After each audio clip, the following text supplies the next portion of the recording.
Kjo është vetëm njëra nga 32 ndërhyrjet e ralla në Klinikën e Kirurgjisë së Fëmijëve në QKUK, të realizuara nga profesori Paddy Dewan, kirurg i fëmijëve gjatë vizitës së fundit që pati në Kosovë.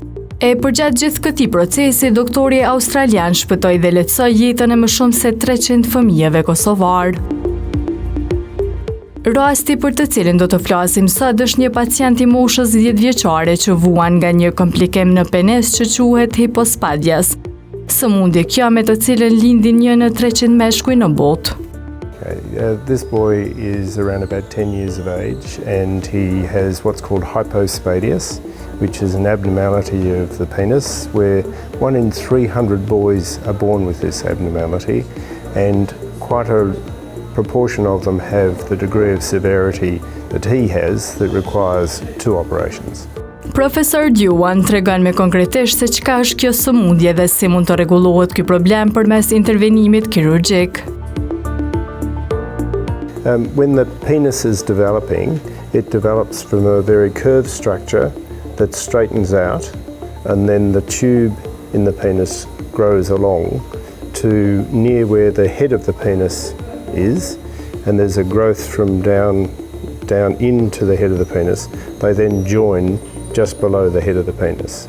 So most boys with hypospadias, that is the hole being below the end of the penis, is just below the head of the penis.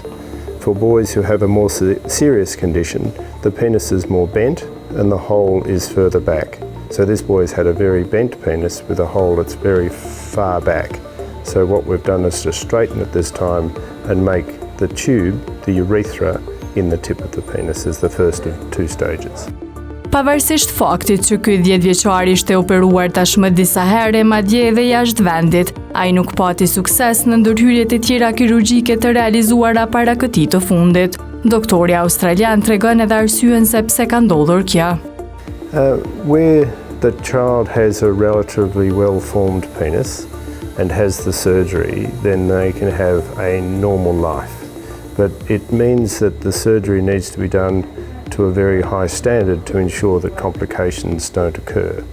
So what's called a hypospadiac cripple is a boy who's had a number of operations who still isn't able to have normal erections and pass urine normally out through the penis. So that's why I come here to do these complex cases, because to ensure that they have just 2 operations and then success is really vitally important. It's one of the operations that it's not a simple operation that is highly likely to be successful. If you're not very careful and well trained, then the results are significantly problematic for the child. So it's a very particular sort of surgery, and that's why I'm doing this surgery here, to train the surgeons here in the particular technique that we've developed around the world with kind cuts for kids, which gives you a very safe operation for the first one and a high success rate for the second one. Profesor Dewan tregon po ashtu se si duhet të vazhdoj tutje procesi i trajtimit të këtij fëmiu.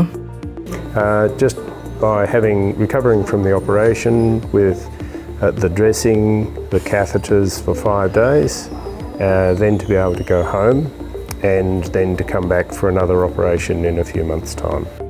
Kjo është hera e 11 që profesori australian vjen në Kosovë, ku me këtë intervenim të fundit ka arritur të kompletojë ndërhyrjen kirurgjike të 300 të tij tek rastet e tilla me sëmundje të rralla.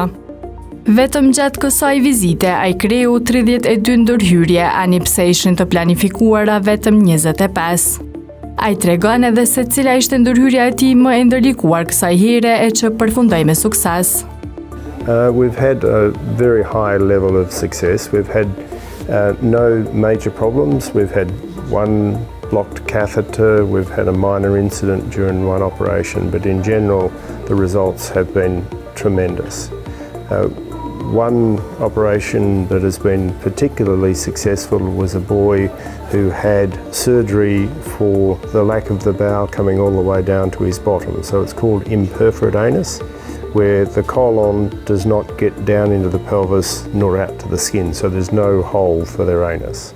Most of the cases have been very major because I come here to help with the difficult cases. cases that have had some complications that I have had the experience to be able to rescue, I guess. Tek ne, rastet e fëmijëve që dërgohen për shërim jashtë vendit nuk janë të rralla, por sipas profesorit australian pothuajse tek të gjitha rastet që ai pati mundësinë t'i trajtojë në Kosovë, ndërhyrjet paraprake të realizuara të këta fëmijë jashtë vendit, vetëm sa kishin përkeqësuar gjendjen e tyre. The opportunity to teach over a short period of time has been very valuable, but that's why it's needed to be over a number of years, because there's much to learn from the experience I have, particularly by working in countries with less resources. I've learnt a lot about dealing with complicated things, and therefore it is the complex things that I'm helping with. And there's been a couple of situations where unfortunately families have actually gone out of Kosovo to seek a solution and come back with a disaster. So I really counsel families to work with the team here. If they can't deal with the problem, they will seek help. They will get good assistance instead of taking the risk of going somewhere where perhaps the standard isn't what it is. And we've had 2 serious cases that we've had to basically rescue from what has been very bad outcomes from going out of Kosovo. Derisa nuk kanë munguar as lëvdatat për stafin e mjekëve dhe infermierëve të Klinikës së Kirurgjisë së Fëmijëve në QKUK. Mirëpo këto lavdata nuk shkuan edhe për Ministrinë e Shëndetësisë, të cilës profesori australian i bëri publike thirrje që të investojë më shumë, sidomos në materialin që përdoret gjatë ndërhyrjeve kirurgjike, duke filluar edhe nga gjërat më bazike siç janë dorzat. They have the surgical staff with the dedication, and that's a very principal start. The nursing staff, there's a lack of nursing staff numbers, but the nursing staff quality is one of the best in the world. The dedication to ensuring that the surgeon is able to work as well as possible is second to none. But there are some issues about some of the equipment that is available. We use gloves here that have powder on them, and that puts the patient at a little bit of a risk, and it's just not the best practice in the world, and it can be changed with a little bit of money. Some of the catheters are latex catheters, and that's below the standard that is acceptable. We would not use latex catheters for children in Australia. And there are a couple of other things that there needs to be just reflection on, for instance, suture materials. Some of the suture material is more expensive, but it creates a situation where you save with the problems you might have by having the cheaper suture material. And there's a little device that goes in the end of the cautery, the cutting with electricity that you do during the operation. And I always bring them with me because they are a much finer tip that allows for the finesse of the surgery, but the surgeons here don't have those available except for the ones I leave behind. So that would be, again, a little bit of an investment, but a little bit of an investment that would make a significant difference to their ability to do quality work. E të disa prej këtyre rasteve, fëmijëve do të rrezikohej edhe jeta, nëse ndërhyrja e nevojshme kirurgjike nuk do të bëhej me kohë. Not the patient we've operated on today, but some of the surgery we've done this week, if we hadn't have intervened, the child would have died as a result of the failure of intervention.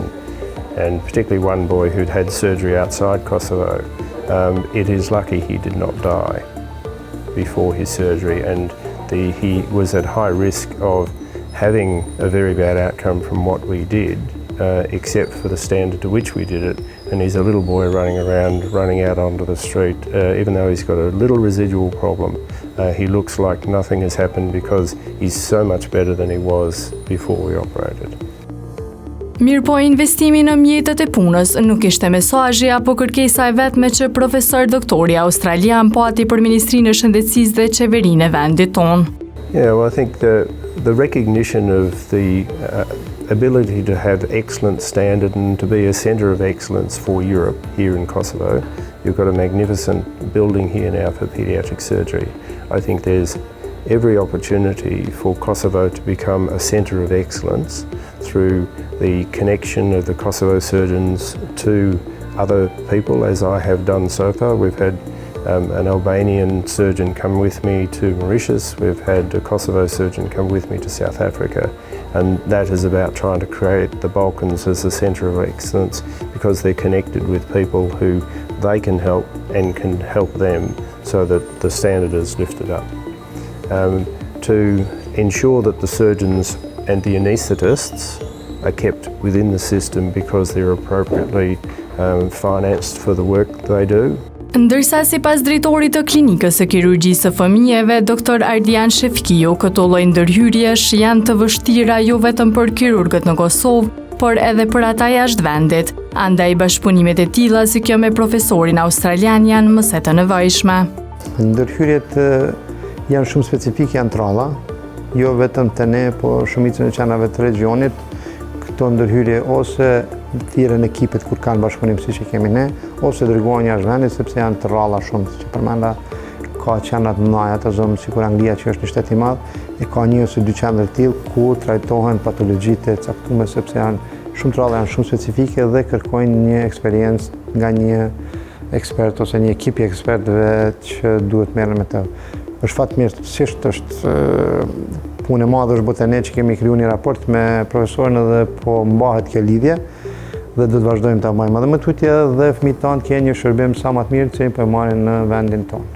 Sipas Shefkiut, nga 11 vizitat që profesori pati në Kosovë kryen me sukses siç më pak se 300 ndërhyrje të komplikuara, duke reduktuar kështu jo vetëm kostot e shumë familjeve, por edhe ato të shtetit të Kosovës. Deri tash dikun rreth 300 intervenime, shumica prej tyre intervenime të mëdha që kërkojnë trajtim të specializuar. Fatmirësisht bashkëpunimi me profesorin e ka ofruar spari pacientëve që trajtohen në brenda vendit në Kosovë, marrin këtë trajtim i cili është shumë i veçantë, pa llogaritur koston psikologjike të fëmijët, familjarëve, koston e shtetit që është dashur të trajtojë këta fëmijë, po e rëndësishme është edhe pjesa edukative e stafit të klinikës tonë. Por kjo nuk është vizita e fundit e Doktor Dewan në Kosovë. Ai pritet të vijë sërish në shtator ku edhe planifikohet të realizojë ndërhyrje të tjera kirurgjike. Profesor Dewan pritet të vijë edhe në shtator, është si profesor i ftuar në ligjërat në kongresin e kolegjit të kirurgëve që do të bëhet në mesin e shtatorit, kështu që po planifikojmë edhe atëherë ti përgatisim 3-4 raste diçka më specifike që janë lëmi e profesorit.